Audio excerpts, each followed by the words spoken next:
empaka z'amashomero ga primary z'aha rurengo rw'ihanga zo kweshongora ebitagurira hamwe n'emizano ziriyo nizigenda omu maisho ahari Mbarara junior hamwe na Mbarara high school aho muri Mbarara.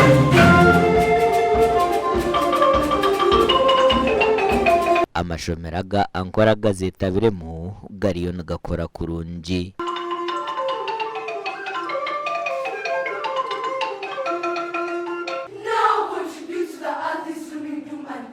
Ebirukayanurwa harimo emizano, ebitongerero, ebitaguriro hamwe n'amazina gandi ag'enzarwa, za speech hamwe na poems hamwe n'ebindi.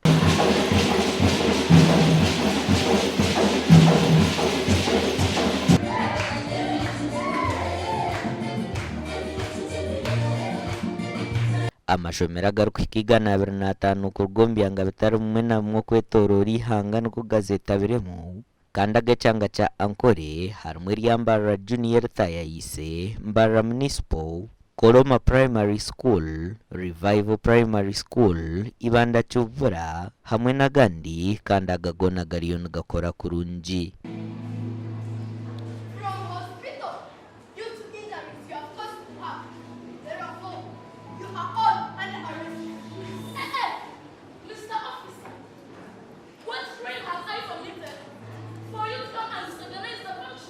Bamwe mbebembeza bahika omwanya ogu hiine batugambira omwaka ogu ombyo kweshongora n'okugira ngu tutaho embeera tutaho oburyo kureba ngu omuntu yakurira omu buteeka burungi nk'omwana yakuzibwa gye yareebererwa gye yatuura omu kicweka kirungi n'omu community nungi yabaasa kutunga okutunguuka arikuraba omu buhangwa n'obuteeka oburuho obu arikukuriramu. We hope that we have reduced crashes of children between ages of 5 and 18 and hope that in the message that we are creating or in the education that we are creating for children in road safety is something that they can replicate and teach their parents, teach their communities, carry forward in their futures, and hopefully that in the future we have reduced traffic crashes. We guarantee that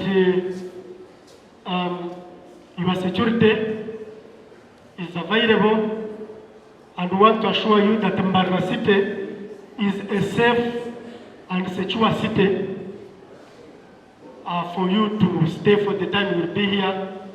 When pupils compete like this in MDD, they learn to realize that only one choir emerges the winner and others get different positions. This forms their first appreciation of politics and democracy.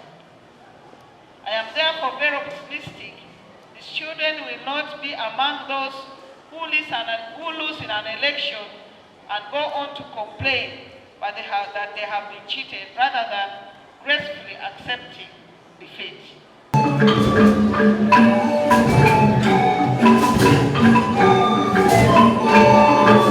Ezo mwaka ogu zitebeekanisibwa ha kurwanisa obutabanguko bw'omumaka, okurwanisa omuswija gw'ensiri, okukyendeeza za butanduza aha nguuto, okumarraho kimwe okutuntuzibwa kw'abaana, okutunguura eby'obuyonjo omu maka hamwe n'ebindi kandi niziija kuhenderaho izooba rya Sande.